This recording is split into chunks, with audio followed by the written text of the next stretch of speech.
वो सब पूरा प्रॉपर हेल्दी मेथड से चले, ये इंक्रीज कर। क्लियर?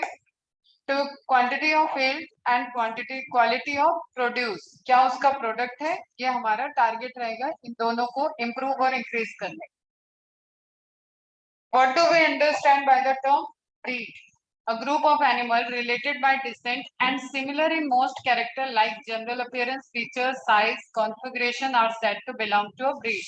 क्योंकि ब्रीड कहाँ, स्पीसीज के अंदर, मतलब स्पीसीज के नीचे आ रहा है, तो एक सेम स्पीसीज की कई अलग अलग ब्रीड हो सकते हैं। जैसे राइस, राइस की कोई स्पीसीज और उसकी पंजाब की ब्रीड अलग होगी, हरियाणा की ब्रीड अलग हो सकती है, केरल की ब्रीड और अलग हो सकती है। क्लियर है बच्चा? Find out the name of some, ये हुआ था। when breeding is between animals of the same breed it is called inbreeding, same breed inbreeding, while crosses between different breed are called outbreeding। अब different breed में different breed के कई types, 3 types आपको देखने हैं, जिसमें आउट क्रॉसिंग आ जाएगी, cross breeding आएगी एंड इंटर स्पेसिफिक हाइब्रिडाइजेशन आएगी। तो एक सिंपल सा फ्लो चार्ट बनाना है आपको और वन बाय वन सबको देखते हैं। Inbreeding refers to the mating, cross of more closely related individuals within the same breed for 4 to 6 generation. This is MCQ. कितने जनरेशन का क्लोजली रिलेटेड होना चाहिए? ओके जैसे कल मैंने एक चार्ट बनाया कि first generation parent, second generation parent, मतलब फर्स्ट जनरेशन से सेकंड जनरेशन वाले में जो भी डॉटर्स जो भी सिबलिंग्स आए और या आप समझो जो भी ऑफ स्प्रिंग है उनके बीच में क्रॉस कराया गया, फिर थर्ड, फिर फोर्थ, इस तरीके से 4 to 6 जनरेशन का रिलेशनशिप है उनका, वो सेम ब्रीड में कर रहे हैं। This relates the homozygosity, this relates to purity, purity of gamete यहीं से आती है। The breeding strategy is as follows, superior male, कुछ तो हमें कैरेक्टरिस्टिक देखनी पड़ेगी, और ब्रीड हमेशा पेरेंट से सुपीरियर होते हैं, ये ध्यान रखना। दो सुपीरियर मिलके एक नए सुपीरियर को जन्म देते हैं, तो सुपीरियर ऑफ स्प्रिंग या result of breed is always superior than parents, although you have selected the superior male and female, but उनके सुपर सुपर कैरेक्टरिस्टिक्स आते हैं, इसलिए सुपीरियर ब्रीड होती है। एक सीक्वेंस पूछा जाता है, which one is more superior? Superior males and superior females of the same breed are identified and mated in pairs. ठीक है, ऑब्वियसली इससे क्या आएगा, मेल गैमेट लेंगे, इससे फीमेल गैमेट लेंगे और दोनों का फ्यूजन फॉर्मेशन ऑफ जाइगोट। तो जो जाइगोट होगा वो सुपीरियर क्वालिटी का होगा और embryonic development of formation of new offspring. The progeny obtained from such mating are evaluated and superior males and females among them are identified for further mating. अब हम 1 2 3 4 ऐसे जनरेशन में हम जा रहे हैं ताकि हमें एकदम डोमिनेंट कैरेक्टरिस्टिक्स मिल जाए होमोजाइगस कंडीशन, समझो? ठीक है, इसके पीछे मेंडेलियन जेनेटिक्स वाला लॉ चल रहा है, बट वहां पे आप कैरेक्टर देख रहे थे, 1 character, 2 character, 3 character, monohybrid, dihybrid, try hybrid.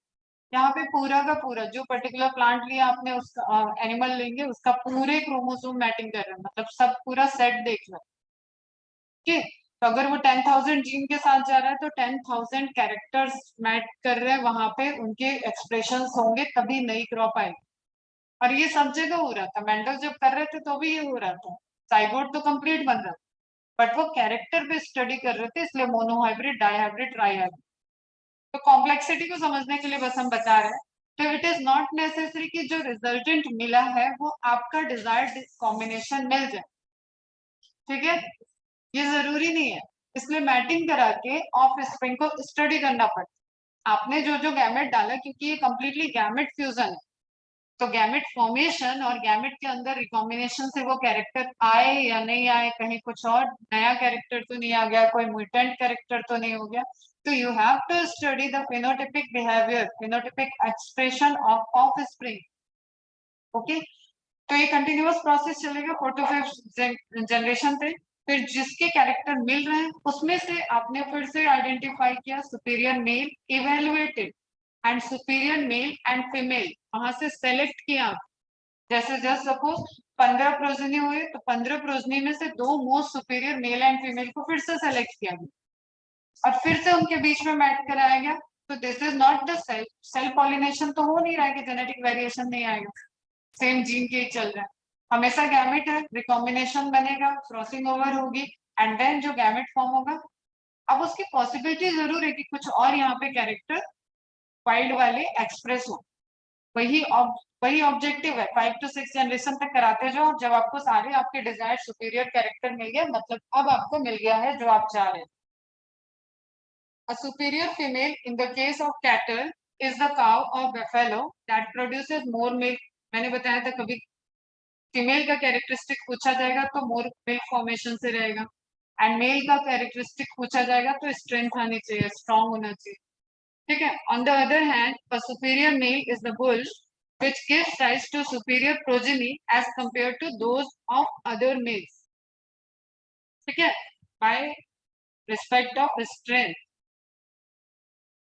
Strong strong होना चाहिए, डिजीज रेजिस्टेंस होना चाहिए। Try to recollect the homozygous pure line, ठीक है, समझ में आया। फीमेल की कैरेक्टरिस्टिक्स के लिए तो है कि जो हम प्रोड्यूस कर रहे हैं वो लैक्टेट ज्यादा करे, उससे मिल्क का प्रोडक्शन ज्यादा हो, यही ऑब्जेक्टिव है, गाय से दूध लेना है। तो सुपीरियर फीमेल जो आप उसकी ऑफ स्प्रिंग में से दोगे वो हाई लैक्टेशन वाली होनी चाहिए। सुपीरियर मेल कौन सा होगा, वो बुल की कैरेक्टरिस्टिक्स हाई हो, स्ट्रॉन्ग हो, ठीक है, स्ट्रेंथ हो उसके अंदर, डिजीज रेजिस्टेंस, और दोनों ही डिजीज रेजिस्टेंस होना चाहिए। Try to recollect the homozygous pure line, बताया मैंने, सेम मेथड से ही होगा। Developed by Mendel as discussed in chapter 5 inheritance. A similar strategy is used for developing pure line in cattle as was used in case of tea, ठीक है। Inbreeding कराते जा रहे हैं, सेल्फिंग कराते जा रहे हैं, वो क्योंकि बाई फ्लावर था, एक ही फ्लावर मोनोशियस प्लांट की तरह बिहेव कर रहा था, दोनों ही गैमेट एक फ्लावर के अंदर फॉर्म हो रहे थे, तो वहां तो जेनेटिक वेरिएशन का चांस कम है। जाइगोट में क्या आएगा, वो चांसेस फिर से है अलग अलग, लेकिन वेरिएशन के चांसेस फिर भी, क्योंकि यहाँ दो इंडिविजुअल है, वो एक प्लांट का, तो डिफरेंस क्या है वो भी समझो। पैटर्न वही लिया जा रहा है लेकिन देयर इज डिफरेंस, वहां पे मोनोशियस है, यहाँ डायोसियस कंडीशन जा रही है, यहाँ दो इंडिविजुअल से गैमेट बन रहे हैं, वहां एक देखो, एक जो प्लांट बना होगा वो एक ही जाइगोट से बना होगा ना, तो चाहे आप पिस्टिल की बात कर लो, चाहे आप एंड्रोशियम की बात कर लो, क्रोमोसोम क्रॉसिंग आपने स्टार्ट की थी, कोई भी कॉम्बिनेशन लिख लो, जैसे आर आर वाई वाई, ठीक है, और आर आर वाई वाई, तो इसके आप उस कॉम्बिनेशन पे फोकस करोगे जिसके रिजल्टेंट आपको आर आर वाई वाई मिले या आर आर वाई वाई मिले। अब आपको ये क्योंकि आपका पढ़ा हुआ है तो आपको पता है कि यहाँ आर आर वाई वाई पूरा होमोजाइगस रिसेसिव है, उसमें कैरेक्टर एक्सप्रेस ही नहीं होता, मतलब वो कैरेक्टर हम स्टडी नहीं कर रहे हैं। बट जब आप एनिमल का केस देखते हो तो आपने देखा है रेसेसिव डिजीज देखा है, ऑटोसोमल रेसेसिव डिसऑर्डर्स देखे हैं। अगर इस तरीके से रेसेसिव कॉम्बिनेशन बना तो ये जो आप हाइब्रिडाइजेशन करके टेक्निक लगा रहे हो कि सुपीरियर आ जाए, देयर माइट बी पॉसिबल कि उसके अंदर वो जीन कैरी कर रहा हो और वो रेसेसिव एक्सप्रेस कर जाए। अब डाई हाइब्रिड के क्रॉस में आपको याद होगा कि एक कॉर्नर पे आपको मिलता था आर वाई वाई एंड एक कॉर्नर पे था R R Y Y, pure homozygous dominant, pure homozygous, तो देयर इज चांस कि कोई डिजीज कंडीशन जो रेसेसिव थी वो अपने आप को एक्सप्रेस कर, ठीक है, ये बस हम इंफॉर्मेशन के लिए रिलेट करना। अभी आप यहाँ पे डिजीज पे बात नहीं कर रहे, यहाँ हम डेवलपमेंट पे बात कर रहे हैं, एनहेंसमेंट पे बात कर रहे हैं, तो we have to focus on this, ये कैरेक्टर हमें चाहिए, क्लियर, प्योर होमोजाइगस कैरेक्टर चाहिए क्योंकि यही सबसे सुपीरियर कैरेक्टर हो, तो ऐसा कॉम्बिनेशन बनाने के लिए इनब्रीडिंग होती जा रही है। तो समझो यहाँ पे इनब्रीडिंग इंक्रीजेस होमोजाइगोसिटी, एक ये स्टेटमेंट है। Find out the correct statement about the inbreeding, तो यहाँ पे मल्टीपल स्टेटमेंट आपके निकलेंगे।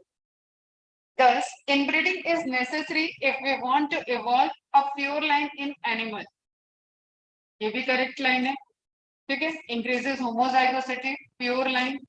इनब्रीडिंग एक्सपोजेस, अब अंडरलाइन करो, हार्मफुल रेसेसिव जीन जो मैं आपको बता रही थी डिजीज से, रिलेटेड, देयर इज पॉसिबल कि इनब्रीडिंग के केस में हार्मफुल रेसेसिव जीन का कॉम्बिनेशन सेट बन जाए और जाइगोट में दोनों ही क्रोमोसोम से हार्मफुल रेसेसिव जीन का पेयर आ जाए और उस केस में क्या होगा, डिजीज अपने आप को एक्सप्रेस कर जाएगी। Is it clear? कोई डाउट नहीं रहना चाहिए और न रटना है इसको, एकदम अच्छे से समझो। इनब्रीडिंग के लिए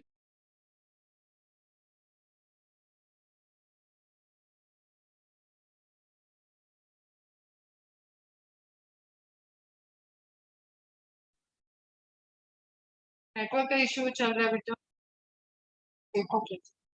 it also helps in accumulation of superior gene. अब ये जो हमारा ऑब्जेक्टिव था वो भी तो हमें मिलना चाहिए ना, सुपीरियर जीन ही तो ढूंढ रहे थे। And elimination of less desirable genes. और हो सकता है कि जो आपको हेट्रोजाइगोस कंडीशन मिल रहा था, चाहे एक हेट्रोजाइगस हो चाहे दो हेट्रोजाइगस हो, इस तरीके के आपके सारे 10,000 जीन की अगर आप बात कर रहे हो पर्टिकुलर एनिमल में, तो उस एनिमल की पॉसिबिलिटी है कि उसके सारे हेट्रोजाइगस जो आपके इररिलेवेंट है वो एलिमिनेट हो जाए और आपको सुपीरियर कैरेक्टरिस्टिक का डोमिनेंट कॉम्बिनेशन मिल जाएगा। That is pure line. तो ये भी लाइन याद रखना है। इट ऑल्सो हेल्प, तो ये सारे ऑब्जेक्टिव हो गए इनब्रीडिंग के बेटा, स्टेटमेंट वाइज क्वेश्चन है। It accumulation of superior gene and elimination of less desirable gene. अब आपको याद है एवोल्यूशन में मैंने बताया कि वाइल्ड जीन ही नेचुरल जीन, वाइल्ड जीन किसी भी कैरेक्टर का जो वाइल्ड था दैट इज नेचुरल, मतलब एलील के डोमिनेंट फॉर्म इज नेचुरल, ये नेचुरल था। एंड उसके बाद जितने भी कॉम्बिनेशन बने, होमोजाइगोसिटी हेट्रोजाइगोसिटी की बात करो या रेसेसिव की बात करो, ये दोनों ही क्या है, म्यूटेशन के बाद आने वाले, मतलब एक तो वाइल्ड के डिफरेंट फॉर्म आ, इस तरीके से आपको समझ, ठीक है।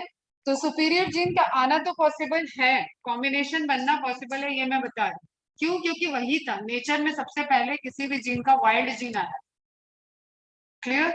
तो जब आप ब्रीडिंग करते हो तो there is again accumulation of superior gene and elimination of, ये जो आपके कॉम्बो बन रहे हैं इनका एलिमिनेशन हो जाता है। Therefore this approach where there is selection at each step। अब आप जब क्रॉस बनाते हो तब तो आप सिर्फ हाइपोथेटिकल लिख रहे हो, लेकिन जब आपको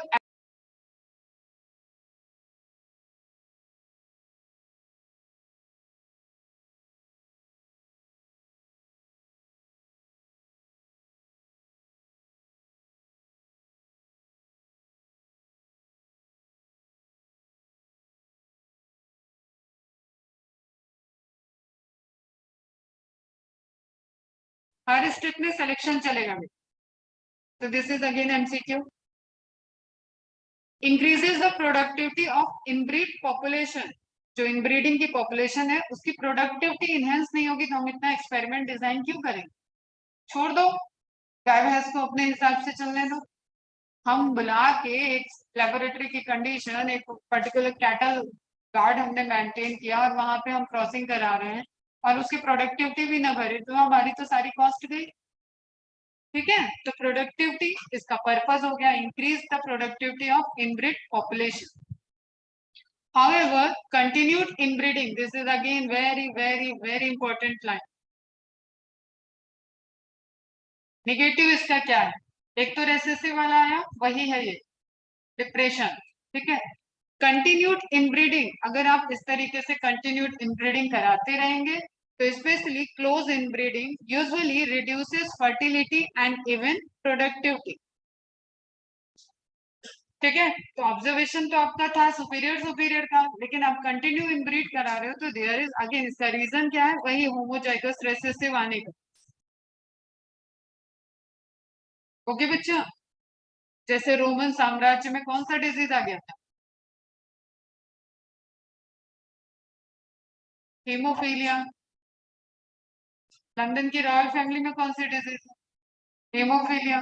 ठीक है, तो रेसेसिव डिजीज, उनके जो रूल थे कि अपनी जनरेशन अपने में ही इनब्रीड कराते रहो, अपने में ही शादियां कराते रहो, उसकी वजह से वहां पे क्या हुआ, वो डिजीज रेसेसिव कॉम्बिनेशन में आ गई और एक्सप्रेस।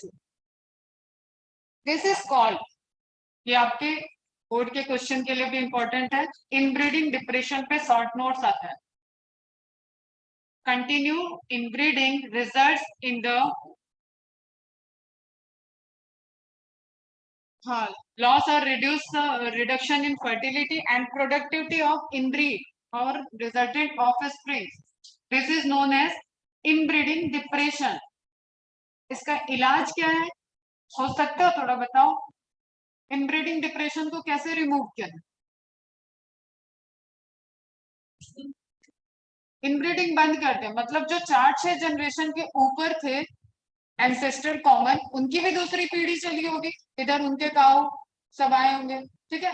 यहां से किसी को उठाओ और इन दोनों के बीच में क्रॉस करो, तो जो इनब्रीडिंग ट्री चल रही थी वो ब्रेक हो गया और एक क्रॉस साइड से ले लिया आपने, तो इनब्रीडिंग डिप्रेशन से ओवरकम हो जाता है। Whenever this becomes a problem, selected animals of the breeding population should be mated with unrelated superior animal of the same breed. ठीक है, आप याद करो जब हम ऐसे जनरेशन बना रहे थे और ऑफिसरिंग बनाया, हमने कहा ये दो सुपीरियर इनके बीच में मैट करा लो, ये भी तो जिंदा है ना भाई, और ये बच्चे तो उन्हीं सुपीरियर के हैं, उन्हीं सुपीरियर मेल फीमेल के बच्चे थे, इनकी अपनी पॉपुलेशन चल रही होगी इधर। क्लियर? इसमें आ गया इनब्रीडिंग डिप्रेशन, इसकी हायरार्की, इसका जो ट्री बन रहा था उसमें आया इनब्रीडिंग डिप्रेशन। इसको ओवर करने के लिए आप 5-6 जनरेशन पहले का इसी ब्रीड का, सुपीरियर ब्रीड का किसी जो जनरेशन चल रहा है उसके, अब यंग होना चाहिए ना मैटिंग कराने के लिए, तो यहाँ बूढ़े के पास थोड़ी नहीं जाएंगे, तो यहाँ से यहाँ पे मिलेगा, लेकिन दोनों ट्री अलग अलग जा रही हो और वो पीछे कहीं एंसेस्ट्री कॉमन हो। It should be 4 to 6 generation more. 4 to 6 generation वाला आ गया इनब्रीडिंग में, उससे पहले मतलब 8-10 जनरेशन, तो वो सुपीरियर का ही चल रहा है, लेकिन वो 8-10 जनरेशन में कहीं जाके रिलेशन में थे। This usually helps restore fertility and yield. ये भी एमसीक्यू है, यही 3 एमसीक्यू यहाँ से आते हैं। ओके बच्चा, लेकिन है इनब्रीडिंग ही ये, मतलब सेम ब्रीड में क्रॉस चल रहा है, बस जनरेशन कहाँ है पहले, इसको आप आउट ब्रीडिंग कह सकते हो, जहां पे जनरेशन से पूछा जाए, जनरेशन। ठीक है, ये लिखा था ना आपने, बिटवीन डिफरेंट ब्रीड्स हो सकता है आउटब्रीड, और इनब्रीडिंग का डिप्रेशन दूर करने के लिए 4 से 6 जनरेशन पहले के लिंकिंग वाले की ट्री में जाना पड़ेगा और उसके सेम सेम सिबलिंग के एज के बीच में क्रॉस कराना, मतलब सेम ऑफस्प्रिंग के एज के बीच में क्रॉस कराना होगा, तो उससे इनब्रीडिंग डिप्रेशन रिजॉल्व हो जाएगा। Is it clear? Okay, inbreeding हो गया complete. Mating of closely related individual, पहला क्वेश्चन मैंने वहां पे भी मार्क कराया है, यही है, कितने जनरेशन में क्लोज होना चाहिए। क्लोजली रिलेटेड मतलब सेम हायरार्की में चले, सेम फैमिली ट्री में है, लेकिन 4 से 6 जनरेशन पहले से वो क्रॉसिंग कर रहे हैं, आपस में क्रॉसिंग चल रही है, और उसके ऊपर जो उनके एंसेस्टर।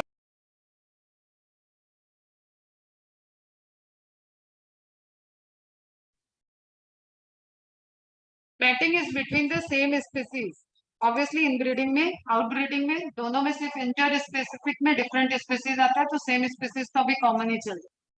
आउटब्रीडिंग क्या है? Breeding the unrelated animals of the same और डिफरेंट ब्रीड।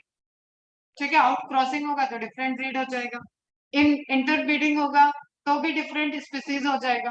तो आउटब्रीडिंग सिंपली है कि इस जो हायरार्की आप देख रहे थे, जो आप ट्री देख रहे थे इस तरीके से, इस ट्री से अलग कहीं पे मैटिंग हो रही, दैट इज आउट। ठीक है, जैसे A B C D E F, तो इनमें इनको छोड़ दो, इनके पूरी प्रोजनी को छोड़ दो, और इधर ए किससे रिलेटेड था, उसके साथ जो यहाँ पे हम मान लो ए डैश की फैमिली चल रही थी, तो उस फैमिली से किसी को ले आओ, वो भी आउटब्रीडिंग हो सकती। ओके, तो सेम ब्रीड में भी हो सकता है, डिफरेंट ब्रीड में भी हो सकता है, डिफरेंट स्पीसीज में भी हो सकता है। सेम ब्रीड की कंडीशन क्या है? Not having common ancestor till the 4 to 6 generation. It include outcrossing, cross breeding and interspecific hybridization. One by one देखते हैं। Mating can be between different species, that is interspecific hybridization. तो first देखते हैं outbreeding. Outbreeding मतलब पहले देख लेते हैं।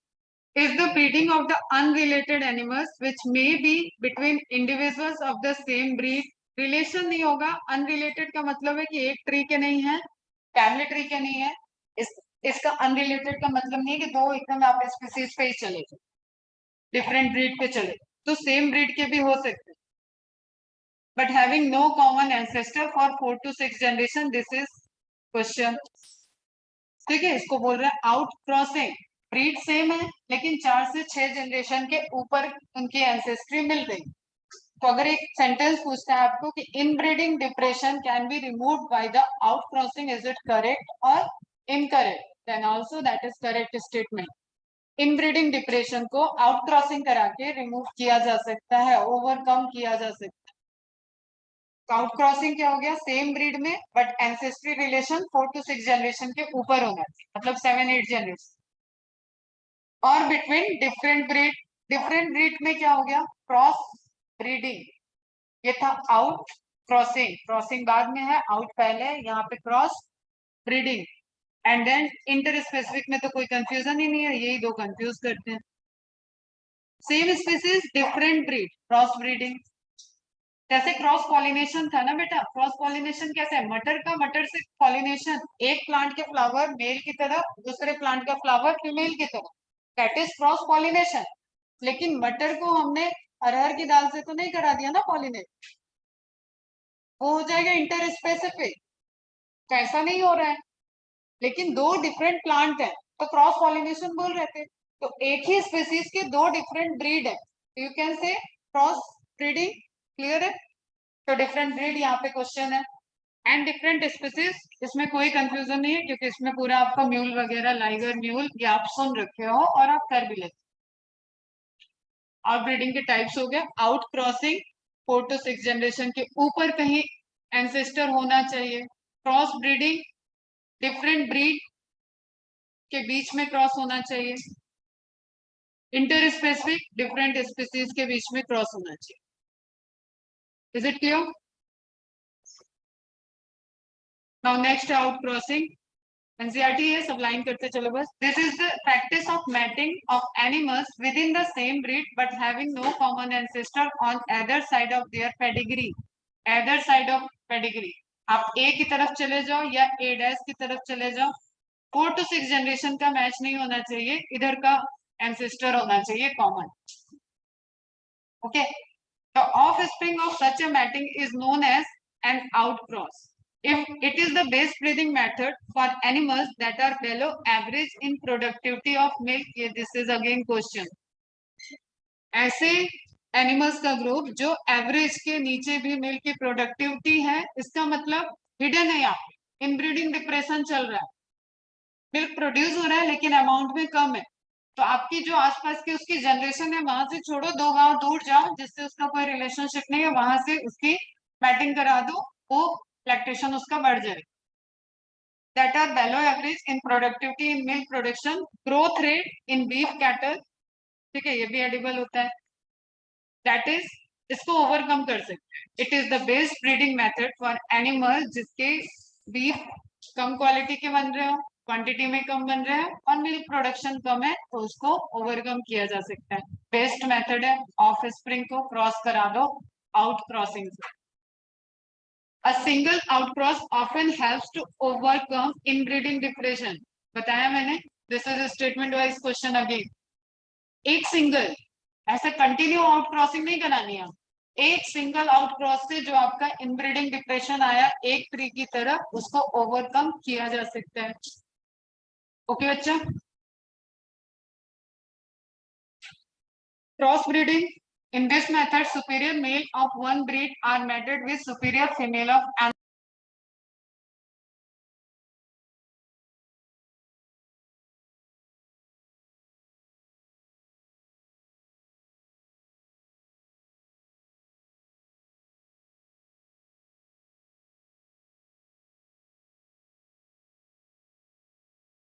Terminology, ट्राइब से subspecies, breed is also subspecies, but आप ट्राइब को ब्रीड नहीं लिख सकते, मतलब ब्रीड टर्म आप टैक्सोनॉमी में यूज नहीं करते, ट्राइब टर्म आप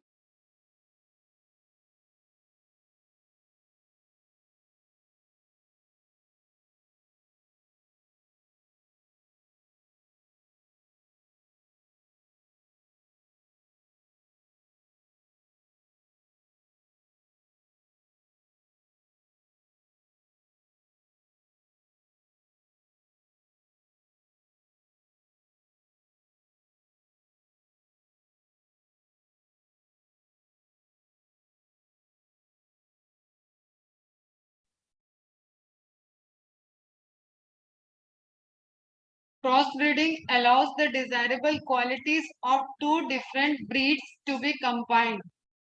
ऑब्वियसली ऐसे तो नहीं पकड़ के आप दो ब्रीड के बीच में क्रॉसिंग करोगे।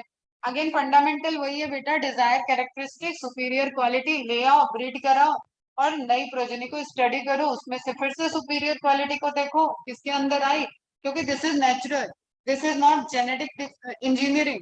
अब समझना, अगर मैंने टर्म लिया जेनेटिक इंजीनियरिंग क्या है, श्योर एंड सर्टेन, उसमें ग्रोथ आएगी सिर्फ उस कैरेक्टर की जो आपने जीन इंसर्ट किया है। ये पूरे के पूरे गैमेट से खेल रहे हो, ये डिफरेंस है। ये पूरे के पूरे इंडिविजुअल देख रहे हो, वहां पे क्या होगा, जैसे आपने इन विट्रो फर्टिलाइजेशन देखा, उस तरीके की टेक्निक आ जाए। अब वो भी गैमेट है, वो भी एम्ब्रियो है, उसमें क्या होगा, वेक्टर यूज करेंगे मेन। अगर आप आरडीटी में जाओ, रिकॉम्बिनेंट डीएनए टेक्नोलॉजी में, तो देयर इज वेक्टर, बैक्टीरिया आएंगे, फंजाई आएंगे, जिसके अंदर ह्यूमन के जीन इंसर्ट किए जाए।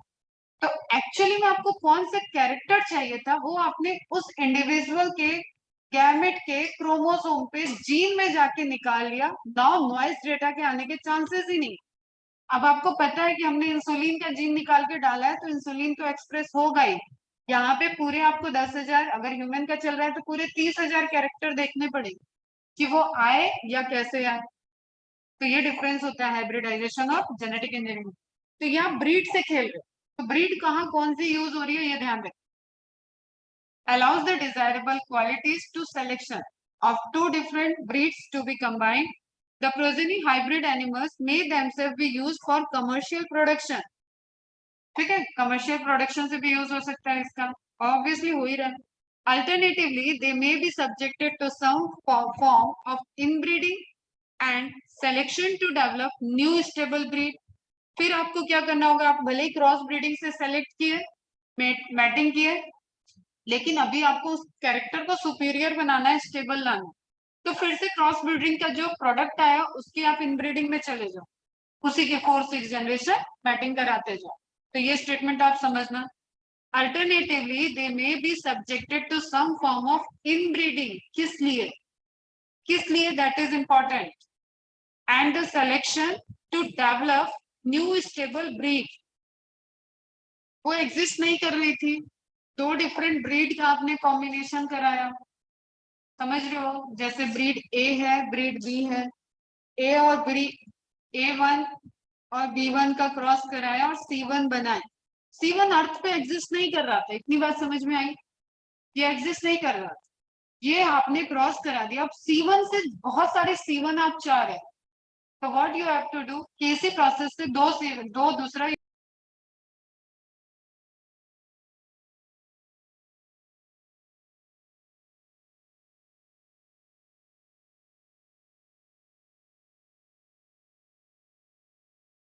क्या है, बेटा चले जाओ तुम लोग, पता नहीं नेट का क्या हो। कई सारे जब C1 डेवलप हो गए, तो उसमें अब आप देख सकते हो कि सुपीरियर इंफीरियर कैरेक्टरिस्टिक्स क्या आ रही है, उसके हिसाब से आप कैसे स्टडी प्लान कर रहे हो। तो एक स्टेबल C1 स्टेबल हो गया, कई सारे स्टेबल C1 है आपको। क्लियर है बच्चा, समझ में आया? तो ये लाइन ध्यान रखना, this is again question for the development of new stable breed जो एग्जिस्ट नहीं कर रही थी, they may be superior to the existing breed, और A1 और B1 के सुपीरियर होगा C1, ये मैंने पहले भी बताया।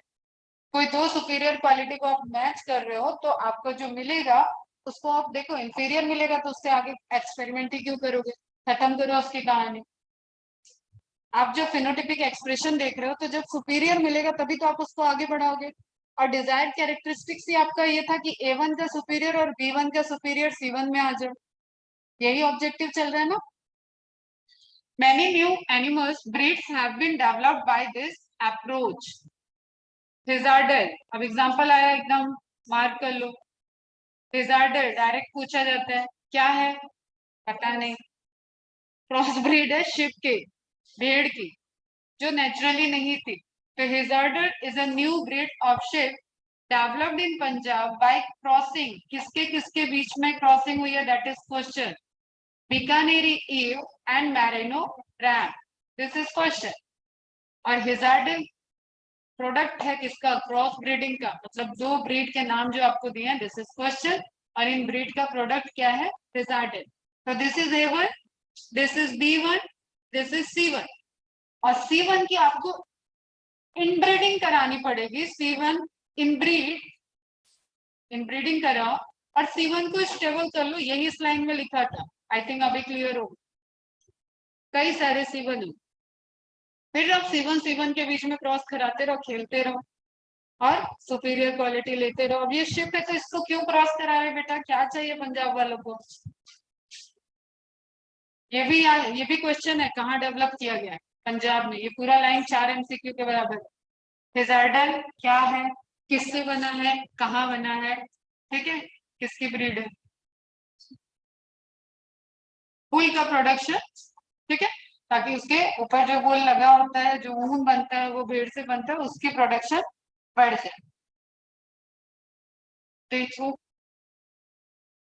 ठीक है, ये दो ग्रुप दिख रहा है और इसके ऊपर जो डिजायरेबल कैरेक्टरिस्टिक्स की ग्रोथ करानी थी वो हिजार्डल में आ गई। Cross between Bikaneri ewe and merino ram, लेकिन क्वालिटी ये वाली चाहिए, यही तो डिजायर है। इसमें ज्यादा बन रहा था लेकिन क्वालिटी ये चाहिए थी, तो इसका ज्यादा बनना और इसका क्वालिटी मैच कर दिया गया और आ गया नया ब्रीड हिजार्डल, ठीक है। देन आता है नेक्स्ट इंटर स्पेसिफिक हाइब्रिडाइजेशन, दो स्पीसीज के बीच में। ये in this method male and female animals of two different related species are mated or crossed. In some cases, ध्यान से देखो यहाँ पे क्वेश्चन है, progeny may combine desirable features of both the parents and may be considerable economic value. In some cases, ऐसे हजारों बार आप करोगे तो कुछ केसेस ऐसे मिल जाएंगे जहां पे प्रोजनी आपको डिजायरेबल फीचर के साथ मिल गई, क्योंकि ये है इंटर स्पेसिफिक, ठीक है। जैसे प्लांट में बना दिया पोमैटो, ठीक है, फिर वो ग्रो नहीं हुआ, लेबोरेटरी में बना था पोमैटो।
आशना, आयुष, स्क्रीन विजिबल है बेटा?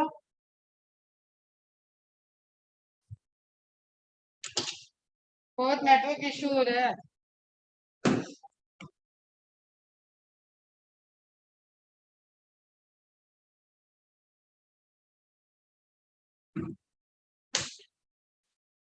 अभी स्क्रीन विजिबल है? ओके, चलो सुनो।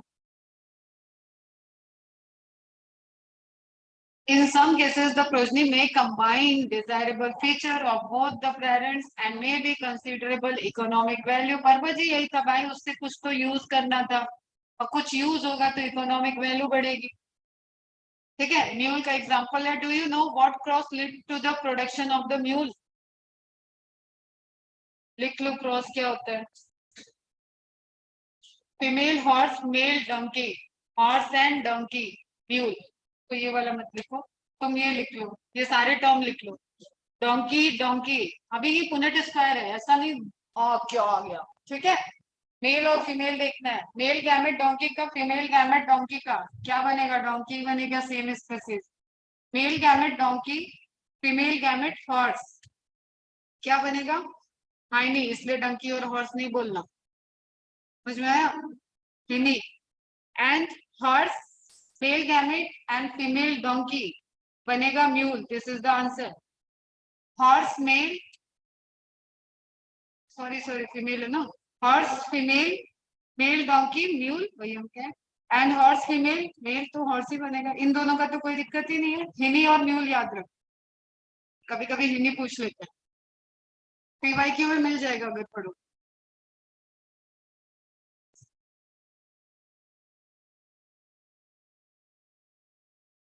फीमेल डोंकी, मेल हॉर्स, हिनी, female horse, mail donkey, mule, ये दोनों याद रखो।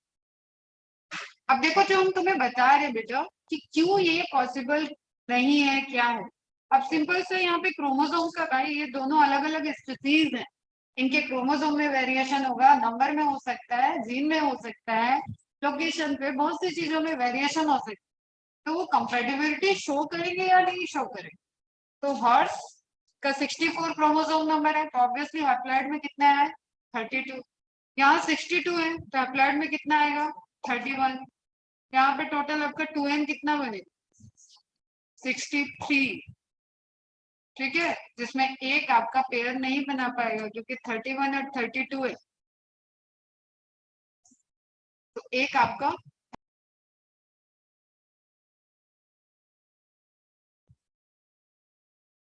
ठीक है। एंड नाउ नेक्स्ट देखते हैं, control breeding experiments are carried out using artificial insemination, word आ चुका है आपका रिप्रोडक्शन में, आर्टिफिशियल इंसेमिनेशन, मतलब इंसेमिनेशन कैसे किया गया, आर्टिफिशियली सीमेन को इंजेक्ट कर दिया गया female. The semen is collected from the male that is chosen, choose करना पड़ेगा पहले, अगेन वही बात कि उसके सीमेन की quality superior as a parent and injected into the reproductive tract of the selected females by the breeder। Animals की बात हो रही है अभी भी, ध्यान रखना। The semen may be used immediately or can be frozen, this is question। Insemination क्या होता है वो पता है तुम्हें, आर्टिफिशियल इंसेमिनेशन मतलब सीमेन को कलेक्ट करके रिप्रोडक्टिव ट्रैक में इंसर्ट करना, that is artificial insemination. And उसके बाद यहाँ पे आप क्या देख रहे हो, एक पॉइंट देख रहे हैं कि सीमेन इमिडिएटली भी यूज हो सकता है, और अगर आपको ट्रांसपोर्ट करना है, जैसे मेल वेराइटी कहीं और की है, फीमेल वेराइटी कहीं की और की, तो यू हैव टू ट्रांसपोर्ट, तो उसको फ्रोजन केस में, फ्रोजन कंडीशन मतलब टेम्परेचर लिक्विड नाइट्रोजन वगैरह में सेव करके भी उसको ट्रांसफर कर सकते हैं। From to where the female is house, जहाँ पे फीमेल है वहां पे ट्रांसफर हो जाएगा। In this way desirable mating are carried, पूरे के पूरे मतलब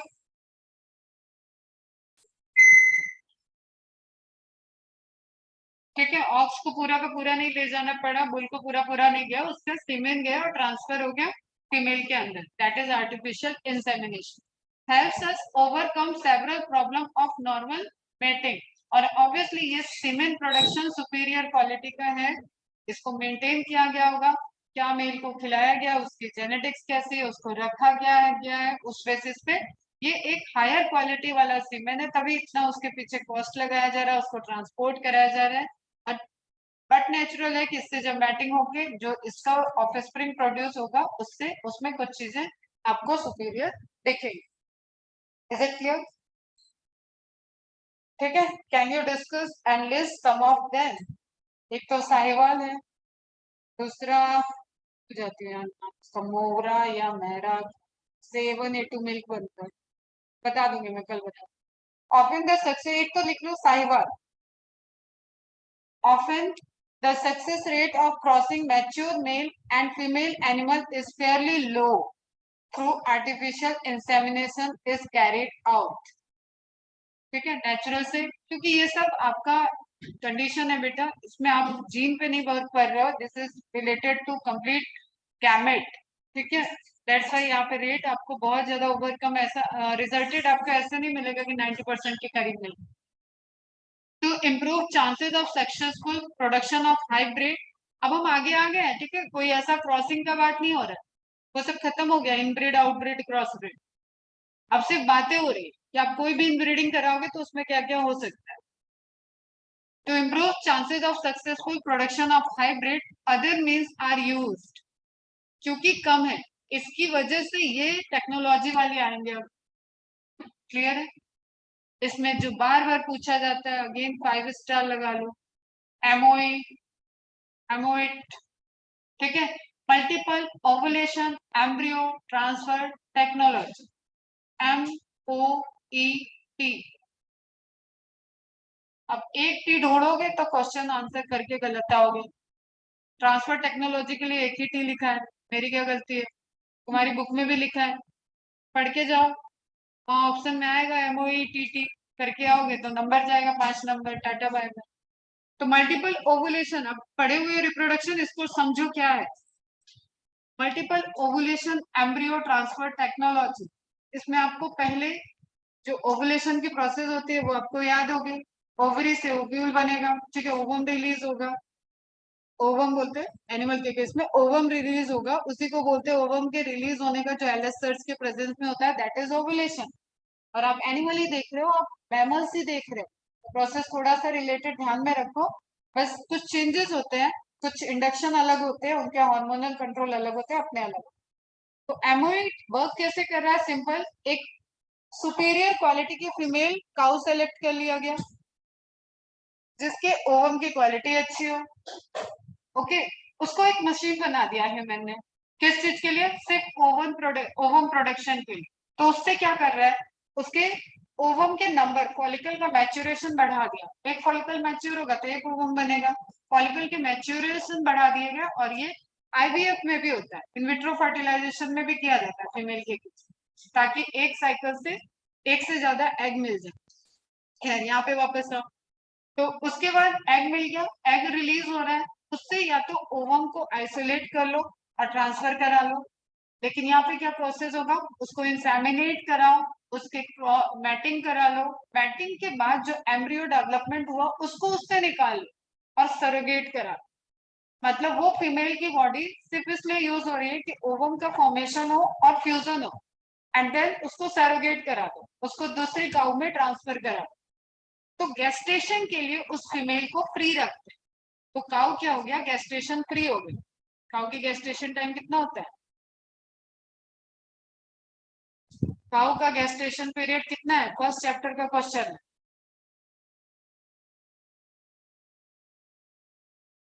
240 या समथिंग है डेज। ह्यूमन जैसा ही होता है, 9 महीने का, डेज में डिफरेंस आएगा। एक चार्ट था लाइफ गेस्टेशन पीरियड का, चलो देखना। तो अब मेन पर्पस यह है कि अगर वो सरोगेसी नहीं कराते तो गेस्टेशन पीरियड उसी सुपीरियर मदर के, उसी सुपीरियर काउ के अंदर चलता, तो वो तो प्रेगनेंसी वाले टाइम के लिए पैक हो गया। लेकिन ह्यूमन ने जनरेट किया ना भाई उसको, ह्यूमन तो यूज करना चाह रहा है, तो उसको अगले साइकिल के लिए फिर से फ्री कराना। तो जस्ट फ्यूजन और डेवलपमेंट के लिए सोरोगेट, जिसको बोलते हैं किराए की कोख हिंदी में, ठीक है, दैट इज सोरोगेसी। तो सोरोगेसी से ट्रांसफर कर दिया तो दूसरे काउ में। अब गेस्टेशन पीरियड, जिसकी ओवम की क्वालिटी अच्छी नहीं थी वैसी काउ यूज कर लिया गया गेस्टेशन के लिए, बाकी सब उसके अंदर से बेबी प्रोड्यूस होगा, लेकिन जीन किसके आ रहा है? सुपीरियर काउ के, ठीक है। तो इसको मल्टीपल टाइम में ओवुलेशन के लिए वो काउ फिक्स कर दिया था। Is it clear? हाँ वही, वुमेन के बराबर ही होता है। In one such programme for health improvement, hard improvement, ठीक है, उनकी क्वालिटी। इसमें एक ही चीज ध्यान रखना है तुम्हें, जो मेन ओवम प्रोड्यूस करने वाली फीमेल काउ है उसको फ्री रखना है, उसको गेस्टेशन नहीं करना है, तो सोरोगेसी यहाँ पे आएगा। इन दिस मेथड, अब स्टेजेस किसमें क्या होता है ये इंपॉर्टेंट है। A cow is administered hormone, कौन सा? एफएसएच फुल फॉर्म,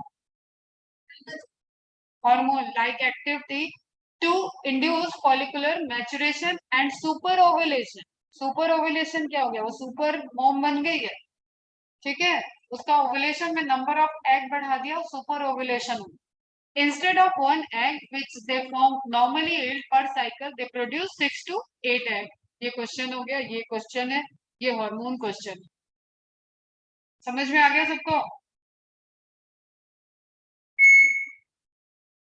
तो सुपर ओवुलेशन से नंबर ऑफ एग बढ़ा लिया गया। ये फ्लो चार्ट है, पहले देख लो, कहानी मैंने सुना दी है, फिर थ्योरी को अंडरलाइन करो। एमओएट Hormones with FSH like activity given to a cow induce follicular maturation and superovulation, which produces 6 to 8 eggs per cycle instead of one egg. Either mated with an elite bull, एक superior quality के bull से उसको matting करा दो, और artificially inseminate करा लो, वही सीमेन ले आओ और उसमें इंसेमिनेट करा दो. द फर्टिलाइज्ड एग, अगेन जैसे आपने एम्ब्रियो ट्रांसफर टेक्नोलॉजी में देखा था, वही चीज है. फर्टिलाइज्ड एग उसको डेवलप होने दो. कौन सा स्टेज आएगा, क्या बोलते हैं स्टेज को?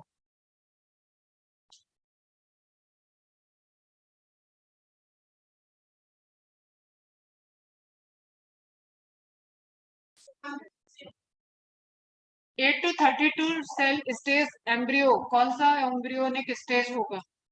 Cell stages are recovered non surgically, कोई सर्जरी नहीं होगा, उसको वहां से रिमूव कर लिया, transfer to surrogate mother. The genetic mother is available for another round of super ovulation. ये पर्पज है, इसको फ्री रखना है. देखो बताना. The animal is either mated, correct है, मोरुला करेक्ट है, मलबरी स्टेज, ठीक है, morula.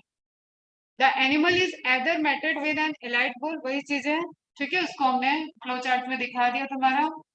The technology has been demonstrated for cattle, ये पूछेगा, याद रखो. Cattle, sheep, rabbit, buffalo, mare. Mare means घोड़ी, ठीक है. हाँ, ऐसे देख रहे सब, मेरे को doubt. Female horse, high milk yielding breeds of females and high quality lean meat with less lipid. Quality बढ़ गई, लिपिड फैट कम रहे, प्रोटीन ज्यादा रहे, ठीक है. Meat yielding bulls have been bred successfully to increase herd size in a short time. देख लो बेटा, quality क्या आ गई, जो अंदर आया वो क्या आ गया, हाई मिल्क yielding, पहली चीज, ठीक है. And high quality lean meat with less lipid, lipid fat कम है उसमें, प्रोटीन की क्वालिटी ज्यादा होगी. Meat yielding bulls have been bred successfully to increase herd size. तो इन दोनों का रिजल्टेंट ही आएगा.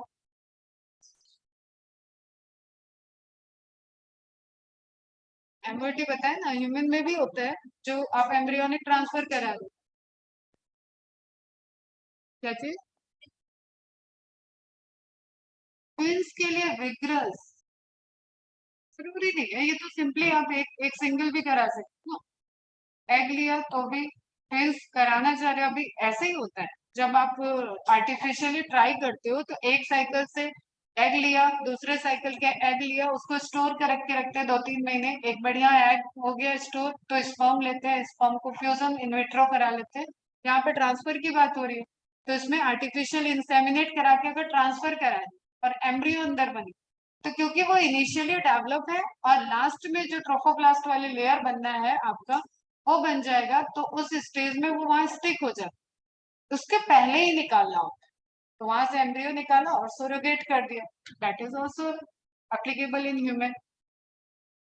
ओवुलेशन बढ़ाया, जो एक साइकिल में एक फॉलिकल डेवलप होती है एक ओवरी से, उसको बढ़ा दिया गया, दोनों ओवरी से फॉलिकल डेवलप हो जाएंगे, तो एटलीस्ट दो, मिनिमम 2 एग प्रोड्यूस हो जाए. इस तरीके के ट्रीटमेंट दिए जाते हैं इन सब टाइम. ओके, नेक्स्ट आता है beekeeping. One of the very, मतलब अगर इंटरप्रेन्योरशिप पे बात करो तो मेरे ख्याल से ये करना चाहिए. बहुत ही सस्ता, सुंदर, टिकाऊ और प्रोडक्टिव, मतलब मिलेगा, आउटकम मिलेगा. स्पाइरुलिना कल्चर करो, बी कीपिंग करो, इन सब से प्रोडक्टिव अच्छा है मार्केट. मतलब एक किसान थोड़ा सा स्मार्टली करे चीजें तो अच्छा हो जाता है. इसमें क्या करना है, टारगेट बी कीपिंग के लिए एक तो हैंडलिंग आनी चाहिए ना. अब वो आपको काट ही ले तो क्या ही आप करें.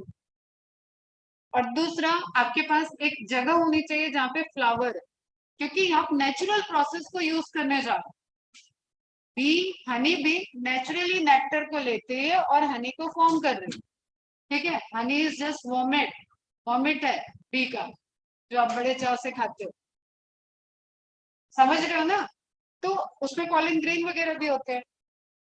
तो यहाँ पे आपको ये ध्यान रखना है कि जो इसकी रिक्वायरमेंट है वो आप खुद सोचो. एक तो हनी हनी बनाने के लिए हनी भी चाहिए, दूसरा हनी बनेगा कहाँ से, तो फ्लावर चाहिए। तो फार्मर को अरेंजमेंट क्या करना है, एक एरिया लेना है जहाँ पे फ्लावर प्रेजेंट हो, और कौन सा इंसेक्ट उसको पॉलिनेट करता है, मतलब हनी भी आप कर रहे हो तो हनी पे फोकस करो, तो फ्लावर आप वही लगाओ जिसका पॉलिनेशन हनी कर। तो नॉलेज पीछे आ रही है। ये मैंने इंट्रोडक्टरी में ही बताया था कि you have to first knowledge about की नेचुरल प्रोसेस क्या है, फिर उसको आप इनहेंस कर सकते। तो एक एरिया लिया, वहां पे नेचुरली फ्लावर लगे, वही जो जिसको हनी भी पॉलिनेट करता हो, ऐसे फ्लावर लगाओ और उससे आप हनी का प्रोडक्शन करो।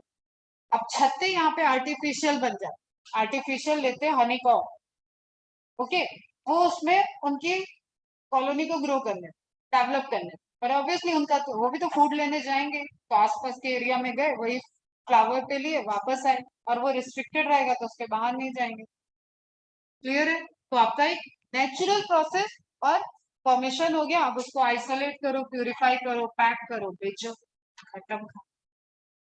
Beekeeping or apiculture is the maintenance of hives, honey को आप जो बोलते हैं, of honey bees for the production of honey, and this is a natural phenomenon। तो आप पहले इसकी नेचुरल बायोलॉजी समझो कि किससे प्रोड्यूस हो रहा है, कहाँ से प्रोड्यूस हो रहा है। It has been an age old cottage industry, कई सालों से ये यूज हो रहा है, अब बस इन्वेस्टमेंट करना है, क्योंकि आपको थोड़ा बहुत आइडिया होगा कि जब भी किसी को डायबिटीज होता है वो या तो शुगर फ्री की तरफ मोस्टली शिफ्ट हो जाते हैं, और कुछ केस में उनको अगर औषधि दिया जाए, मतलब आयुर्वेदिक ट्रीटमेंट दिया जाए, तो वहाँ पे बहुत सारे ऐसे कड़वे कड़वे पाउडर आते हैं जिसको हनी में मिक्स करके लेना हो। तो हनी का एक बहुत इम्पोर्टेंट जो आप कमर्शियल यूज समझ सकते हो, that is the Ayurveda. Ayurveda में वो हर दिन हर मेडिसिन के साथ हनी बोलते हैं प्योर हनी होना चाहिए, ठीक है। वो उनके यहाँ जो पैड मिलता है उसको वो सप्लाई के लिए प्रेफर करते। ये डाबर हनी हनी कुछ नहीं होता है। हनी का पता है आइडेंटिफिकेशन कैसा होता है, आप एक ड्रॉप हनी गिरा दो, उसके बाद अपने काम काज करके आओ, चींटी लग गई तो हनी प्योर नहीं है, चींटियां नहीं आई, वो पड़ा है हनी वहां पे, तो वो pure. This is the identification. It has been an age old cottage industry मतलब एक पर्टिकुलर घर में का एरिया में आप इसको कर सकते हो। Honey is a food of high nutritive value, और उसके बाद भी हनी बहुत सारा फेशियल वगैरह ये वो प्रोडक्ट उसमें भी यूज किया जाता है, मास्क बनाया जाता है। Also finds use in the indigenous system of medicine, indigenous मतलब ओल्ड, ठीक है, पुराना भारतीय, वही चीज क्या हो गया ये, आप यहाँ पे आयुर्वेदा यहाँ का अपना। Honey bee also produces B wax, दूसरा चीज जानना है तो दो प्रोडक्ट दिमाग में रखना, खाली हनी हनी मत रह जाना, वैक्स भूल जाओ, ठीक है। तो बी वैक्स जो उसका कॉब है, जो हाइव्स है, उसमें वैक्स का प्रोडक्शन होता है, which finds many uses in industries such as in the preparation of cosmetics, polishes, ठीक है, जो वेरियस पॉलिशिंग आपको पॉलिशेस बनते हैं ना, उन सब में भी वो वैक्स यूज किया जाता है, उससे शाइन आता है। द इंक्रीज, तो ये सब क्वेश्चन है बेटा आपका। The increase demand of honey has led to, normally sugar नहीं भी होता है तो लोग प्रिफर करते ग्रीन टी, ग्रीन टी के साथ भी हनी लिया जाता है। तो यू कैन सी कि शुगर को रिप्लेस कर रहा है बहुत तेजी से, हायर सोसाइटी में तो काफी ज्यादा कर, क्यों, बच्चे भी पसंद करते हैं, ब्रेड पे ही हनी लगा के खा लेते खाते हैं भाई, बहुत सारे बच्चे मैंने देखे हैं, हॉस्टल में वहां पे बहुत चलता है। अब हॉस्टल की लाइफ ऐसी होती है ना कि बहुत सारी छी चीज आपको बदलना पड़ता है, ठीक, जब आपको मैगी और ब्रेड से गुजारा होता है, पार्ले जी के बिस्किट के पैकेट से गुजारा होता है, तुम लोग तो यहाँ घर से आते हो तो भी नीचे दिखते हो डेली, तो जब आप हॉस्टल में जाओगे तो पूरा प्रॉपर 1 गैलन तो वही भर के रहो, रात दिन वही चलता रहे। हनी हैज मैगी, ब्रेड, पाव, ठीक है। अब हर जगह तो बड़ा पाव मिलता नहीं है, तो पाव मिल जाएगा, बड़ा गया led to large scale beekeeping practice बेटा, डिमांड बढ़ेगी तो हनी को प्रोडक्शन बढ़ाना पड़ेगा, हनी का प्रोडक्शन इनहेंस करना पड़ेगा। It has become an stabilized income generating industry whether practiced on a small cost कम है और on a large scale, आप छोटे स्केल पे बड़े स्केल पे कितना आप प्रोडक्शन करना चाहते हो, कोई ब्रांड बनाना चाहते हो, वो सब मेंटेन करने के लिए आपको उतना ही कॉस्ट लगेगा, लेकिन फिर भी लो मेंटेनेंस है। पोल्ट्री फार्म में you have to maintain the clean hygiene डे हो, यहाँ सब नेचुरल है। बी को आपको धोना नहीं है, बी को आपको नहलाना नहीं है, बी को रखना नहीं है, कुछ नहीं करना है। सिर्फ आप उसके छत्ते वहां पे अटैच करो, फ्लावर लगा दो और उस एरिया को आप एक्यूमुलेट करते रहो, उस एरिया को मेंटेन करते रहो, इतनी कॉस्ट लगेगी। बाकी नेचुरल नेक्टर लेना, नेक्टर को बनाने वाला प्लांट है, वो बनाएगा ही बनाएगा, फ्लावर लगेगा ही लगेगा, हनी भी जाएगा ही जाएगा, और वो वहां से नेक्टर लेके हाइव्स में आके उसको शहद में कन्वर्ट करेगा ही करेगा। ऑब्वियसली थोड़ा सा, वैसे भी जितनी भी ये सब इंडस्ट्री है थोड़े दूर पे ही रहते हैं, आउटर में। नॉलेज ऑफ नेचर, अब इन्हीं का आप नेचुरल चीजें कहाँ देखते हो? बड़ी ओल्ड बिल्डिंग, बड़े बड़े ट्री हैं, उसके ऊपर बहुत सारे हाइव्स आपको दिखते हैं। उसको वहां से आइसोलेट करने में कितने, आप ऐसे गूगल करोगे कभी तो आपको मिलेगा कितने लोगों के जाने चली जाए, क्योंकि सभी ऐसी नहीं है कि स्टिंग करेंगे तो नॉर्मल स्टिंग।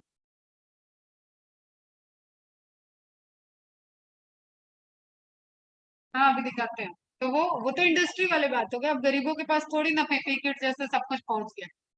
तो उसका तो बिजनेस है भाई, वो तो पूरे साल भर इंतजार कर रहा है कि इसमें हनी एक अच्छे खासे अमाउंट में आ जाए, फिर उस दिन हम आग लेके चलेंगे, गमछा तौलिया बांधेंगे और मधुमक्खी से लड़ाई करेंगे।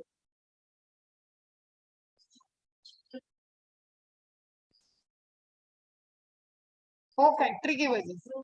हाँ, ऊपर ऊपर बहुत बड़े बड़े बिल्डिंग पुराने, आप जैसे आप कोई दुर्ग वगैरह घूमने जाओ, वहां पे भी आप ऑब्जर्व करोगे, उस जगह भी आपको मिलेगा।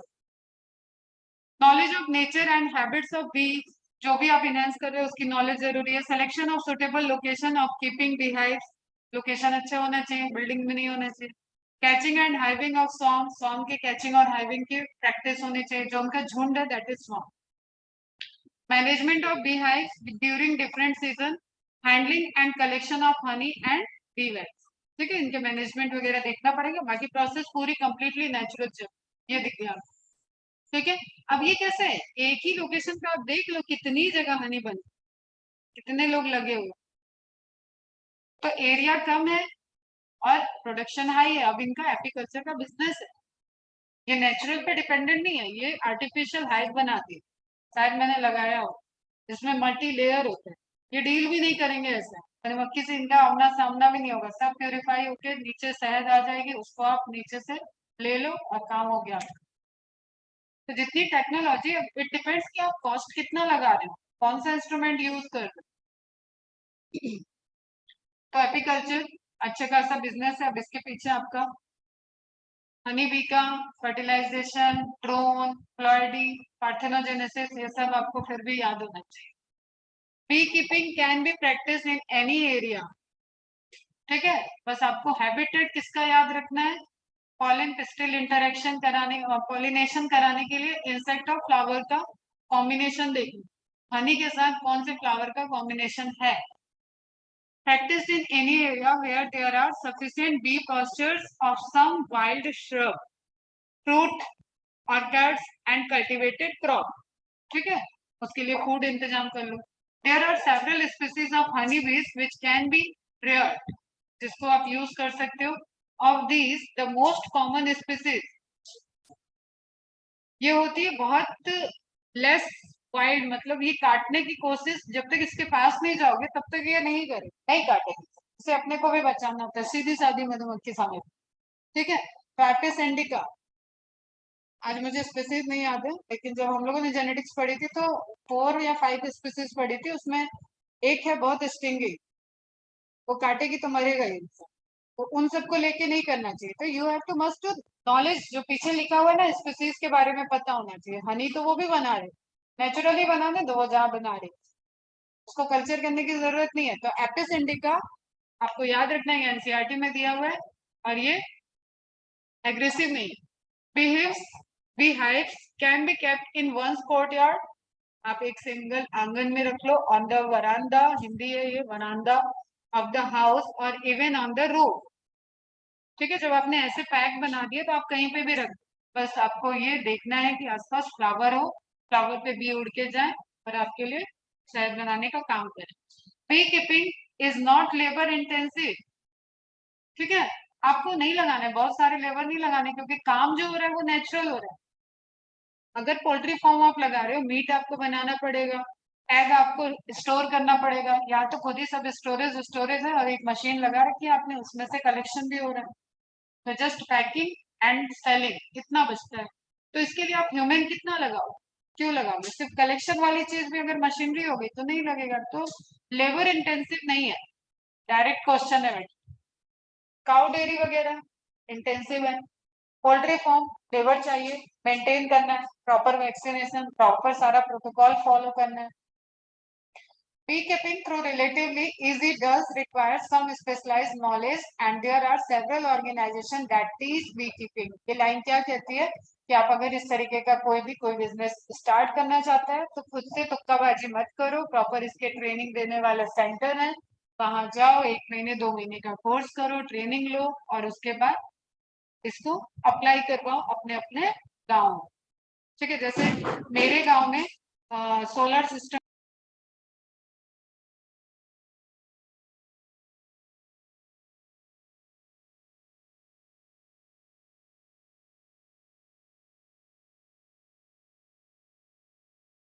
और उस एरिया का सबसे बड़ा सोलर पैनल सिस्टम मेरे ही गाँव में था। तो दिस इज द अवेयरनेस जो उस एरिया के लोगों ने दिखाया। Beekeeping is not labour intensive, ये हो गया। ट्रेनिंग की बात की, वापस स्टेप पे आ जाते हैं। क्या याद रखना है आपको? The following points are important for successful beekeeping. NCERT है बेटा, समाकल। Knowledge of the nature and habits of bee, selection of suitable location for keeping the beehives, जो लिखा था उस पीपीटी में वही है। Catching and hiving of swarm group of बीज को swarm बोलते हैं, swarm बोलते हैं। Management of beehives during different season and handling and collection of honey and B wax. B wax भूल जाते पता नहीं क्यों तुम, ध्यान रखो ये भी प्रोडक्ट है। ठीक है, एपीकल्चर के अंदर ही आएगा बी वैक्स एंड हनी बोल। Bees are the pollinators of many our crop species such as sunflower, brassica, apple and pear. अब ये चार तो बोलना नहीं, फॉर एग्जाम्पल दे दिया यहाँ पे। अब ये कॉमन क्वेश्चन है, ये आपको इंसेक्टो इंसेक्ट पॉलिनेशन का भी क्वेश्चन है, वहां पे भी एग्जाम्पल आ सकता है। तो रिप्रोडक्शन इन फ्लावरिंग प्लांट का भी क्वेश्चन बन जाएगा, और यहाँ एपीकल्चर के रिस्पेक्ट में दिया हुआ एग्जाम्पल फ्लावरिंग प्लांट का, तो यहाँ से भी क्वेश्चन बन जाएगा। Sunflower, brassica, apple and pair. Keeping beehives in crop field during flowering period increases pollination efficiency. Obviously flower रहेगा तभी pollination होगा। तो mature, यही तो हुआ स्टडी। आपको नॉलेज होना चाहिए कि क्या प्लांट आप लगा रहे हो, उसका फ्लावर कब आएगा।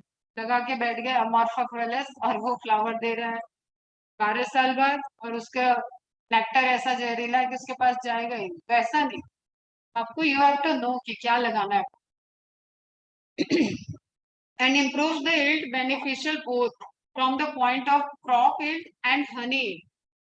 ठीक है, अब जैसे सपोज सनफ्लावर की खेती है, ठीक है, सनफ्लावर का एग्जांपल ऊपर दिया हुआ है, तो सनफ्लावर से आपको पता है रिफाइनरी सिस्टम चल रहा है, रिफाइंड ऑयल आप लेके आते हो मार्केट से, बढ़िया सूरजमुखी का फूल बना रहता है। चलो सूरजमुखी में इन्फ्लोरेसेंस कौन सा होता है? अच्छा पहले तो ये बता, सूरजमुखी फ्लावर है कि इन्फ्लोरेसेंस? तो बता, मैंने ही दिया। इन्फ्लोरेसेंस है, तो फ्लावर के टाइप्स कौन कौन से है उसमें, और इन्फ्लोरेसेंस कौन सा?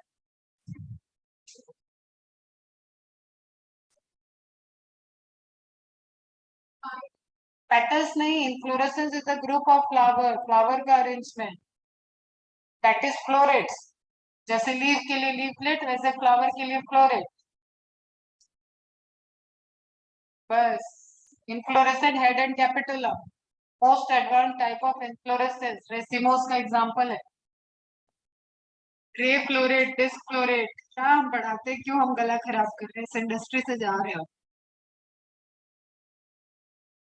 तक तो एक ड्रग व्रग बनाते हैं। वही सही। कुछ याद आया?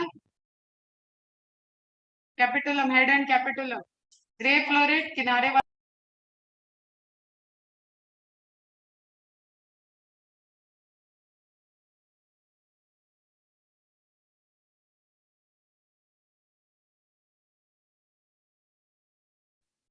बेटा तुम तो ही नाम लेते रहो। Fisheries, fisheries an industry devoted to the catching, processing.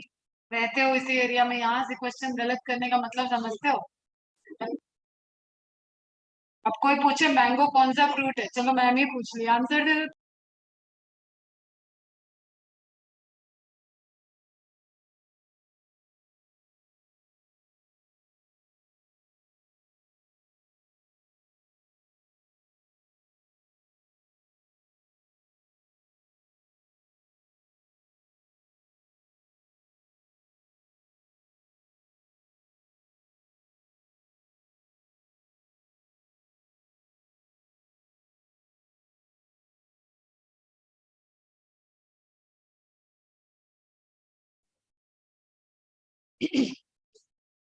A large number of our population is dependent on fish product। हमारे जैसे लोग जो सोचते हैं वो वेजिटेरियन है, उनको भी सप्लाई में कहीं ना कहीं ऐसा वेंटर करके मिल ही रहा है। तो अब प्योर वेज तो पता नहीं भगवान जाने कौन है। And other aquatic animals such as prawn, crab, lobster, edible oyster. बेटा सब मार्क कर लो। फॉर फूड, फूड के लिए यूज कर रहे हैं, और आप तो शायद बहुत सारी चीजें खा पी होगे इसमें से। Some of the fresh water fish. अब यहाँ से क्वेश्चन बन रहा है group of fresh water. Animal kingdom का भी क्वेश्चन है और यहाँ का भी क्वेश्चन है। रोहू, कतला, कॉमन कार्प। ये कॉमन कार्प मत चले ना कि कुछ ऐसे ही लिखा है, दिस इज स्पीसीज, ठीक है। कतला, रोहू, कॉमन कार्प सब आ जाते हैं उसमें, ग्रुप है एक तरीके से। Some of the marine fishes, then again hilsa, sardine, mackerel and pomfret. Hilsa, sardine, mackerel, pomfret, ये तुम लोग खाए होगे, जानते होगे। मैं तो जानती नहीं हूँ, ना जानती हूँ, बस बुक में लिखा है इतना पढ़। क्योंकि तुम कोस्टल एरिया में हो तो तुम कौन सी फिश खाओगे, मैराइन फिश खाओगे, फ्रेश फिश खाओगे? दोनों खा सकते हो, फ्रेश वाले को ट्रांसपोर्ट होके आना पड़े या कहीं पे बनाओ, कोई तालाब पॉन्ड ऐसा बनाया हो जहाँ पे ये पिसी बोलेंगे, सिर्फ फिश फिश लगा दें तो दैट इज पिसी। ठीक है बच्चा।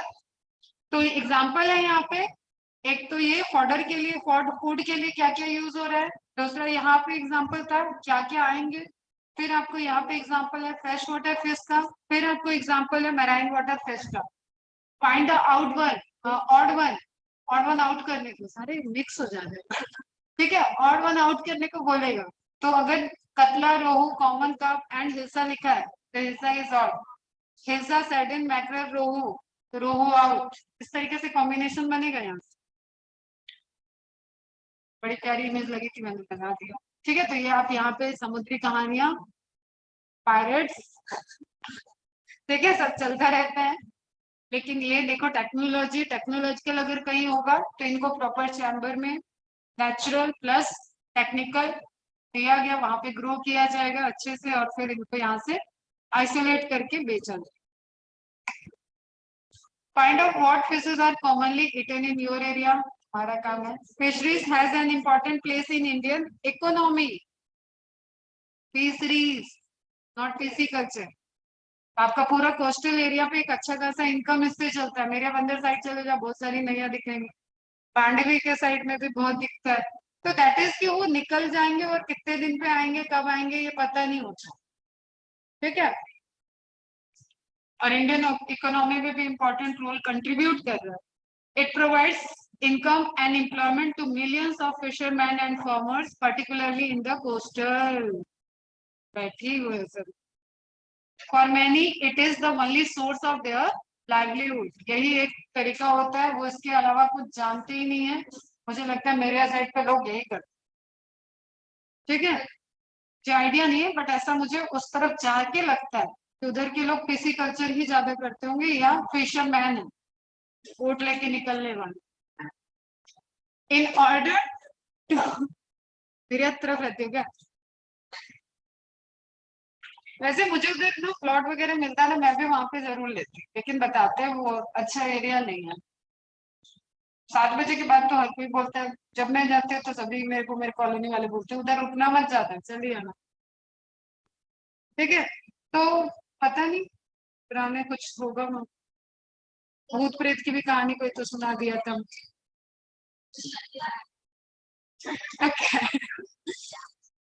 तो खैर अपन साइंस पे आते हैं।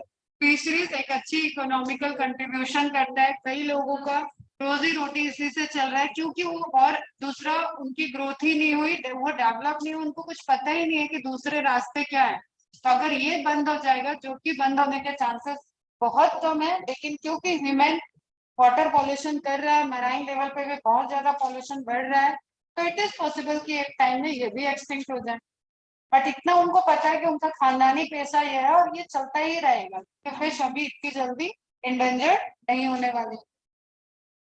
लेकिन एरिया वाइज आप देखोगे, अब जैसे जो इसमें रिसर्च कर रहे हैं, और है मेरे नोन में कोई, मेरी जो भतीजी यहाँ पे रहती है वही कर रही है अभी, तो एरिया वाइज अब एरिया ऐसा हो गया है कि आपको और ट्रैवल करके अंदर जाना हो, ऐसा जरूर चेंज आ गया है, समुद्र के लेवल में चेंज आ चुका है, कहाँ पे कौन सी स्पीसीज मिल रही थी और कहाँ पे आपको मिल रही है, दैट इज चेंज। लेकिन एक्सटिंक्ट होने में अभी बहुत दूर, तो पहले जो इजीली अवेलेबल हो जाता होगा उसके लिए कोस्टल बहुत अंदर जाना पड़ता होगा। फॉर एग्जाम्पल थ्रू एक्वाकल्चर, अब टर्म देखना एक्वाकल्चर आ गया, यहाँ पे गलती होती है, aquaculture is not related to pisciculture और fisheries only. Aqua, aqua means water body, यहाँ पे प्लांट भी आते हैं बेटा, गलती नहीं करना है। आप कोई मेडिसिनल प्लांट ले रहे हो, कोई डायटम से ट्रीट कर रहे हो, ठीक है, कोई कैल्प पे स्टडी कर रहे हो, कुछ ऐसे सोर्सेज ले रहे हो जो फाइटोप्लैंक्टन्स हैं या मैराइन प्लांट्स हैं, एक्वेटिक प्लांट्स हैं, तो वो कल्चर क्या हो जाता है, एक्वाकल्चर। तो aquaculture is deals with the phytoplankton, plant, जू प्लैंक्टन और बाकी ये फिशरीज आई जाएगी पानी के अंदर जो भी, that is aquaculture. We have been able to increase the production of aquatic plant and animals, both freshwater and marine. क्योंकि aqua ना, that is not about marine and fresh. झील, झरना, तालाब, नदी, समुद्र सब आ जाएंगे। This has find out the difference between pisciculture and aquaculture. शायद मैंने लगा दिया, ठीक है, नोट कर लेना। It is the forming of fresh water and salt water organisms such as finfish, mollusk, crustacean and aquatic plant. सिर्फ ध्यान रखो, कोई बड़ी चीज नहीं है, जो लिखा है वही है।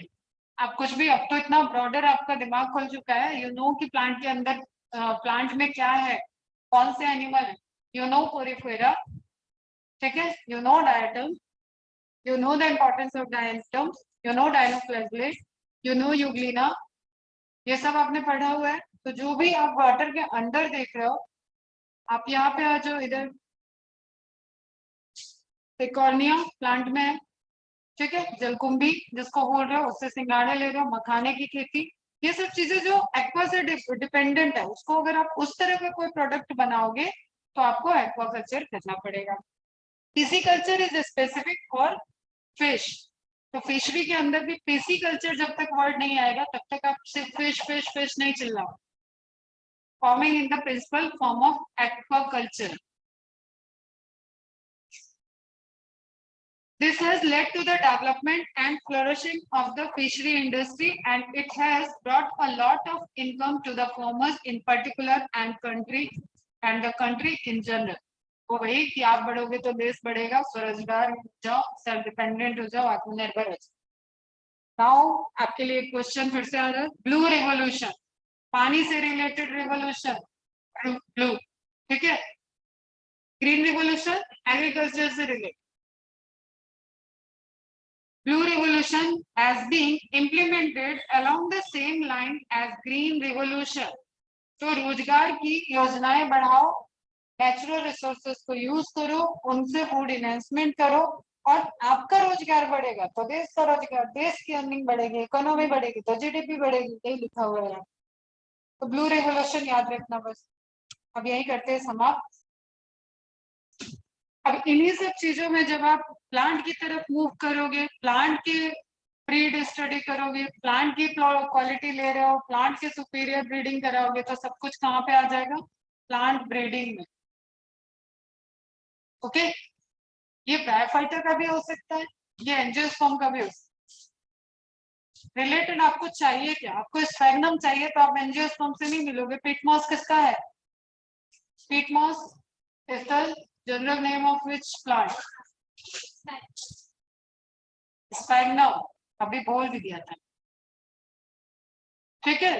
तो उसको अगर आपको चाहिए, उसके पास क्या क्वालिटी थी, वाटर होल्डिंग कैपेसिटी थी, ठीक है। तो उसके जो क्वालिटी है उसके अकॉर्डिंग अगर आपको उसको ग्रो कराना है तो obviously you have to study, you have to take the knowledge related to bryophyte. तो plant breeding is not related to only angiospermic plant, but जो एग्जांपल यहाँ पे दिए हैं बस उतना पढ़ते चल रहा है और खत्म कर, ठीक है। कल लास्ट डे रहेगा, मतलब लीव पे जा रहे हैं हम, तो कल का एक टाइम रहेगा तुम्हारे पास लास्ट की, तुम मुझसे पूछ सको कि क्या चीज, क्या बोलना था, टेस्ट में जो आ रहा है उससे रिलेटेड कोई क्वेरी करनी है तो वो पूछ ले। चलो बाय बाय। और अभी आफ्टरनून में क्लास है।